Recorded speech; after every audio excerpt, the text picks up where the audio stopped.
இப்ப என்ன ஒரு விஷயம்னா, அந்த ஆளு தெரிஞ்ச ஒரு விஷயத்த பண்ணியிருக்க மாட்டார் அப்படிங்கிற மக்களும் புரிஞ்சுக்கிட்டாங்க. இப்ப முதல்வர் ஸ்டாலின் அவர்களே என்ன சொல்றாரு, தன்னோட கட்சிக்காரன் இறக்குறத எந்த ஒரு கட்சிக்காரராலும் ஏத்துக்க முடியாது. அதை நடத்துறதுக்கு மனசு வராது. அது கரெக்டான ஒரு விஷயமும் கூட. இதை அவங்களே புரிஞ்சுக்கும் போது ஏன் டிவிக்கு காரங்க இப்போ அதை பத்தி அவ்வளவு சென்சேஷனா பேசிக்கிட்டு இருக்கீங்க அப்படிங்கிறத எனக்கு தெரியல. இதுல இன்னும் ஒரு பிரச்சனை என்னன்னா, அவங்க கேட்டிருக்காங்க, நல்லா யோசிச்சுவாங்க, கரூருக்கு போறதுக்கு விஜய் அவர்கள் பெர்மிஷன் கேட்டிருக்காங்க. போலீஸ் தரப்புல இருந்து பெர்மிஷன் கொடுக்கல.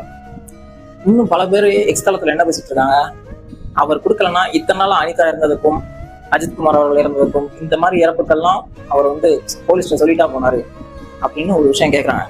நல்லா புரிஞ்சுக்கோங்க, நீங்க தனிநபரா இருக்கிறவரை உங்களுக்கு எந்த ஒரு புரோட்டோகாலும் கிடையாது. இதே ஒரு அரசியல் கட்சி, அதாவது ஒரு பொது வழிக்கு வந்ததுக்கு அப்புறம் ஒவ்வொரு சின்ன அசைவுக்கும் ஒரு சில தாக்கங்கள்ங்கிறது இருக்கு.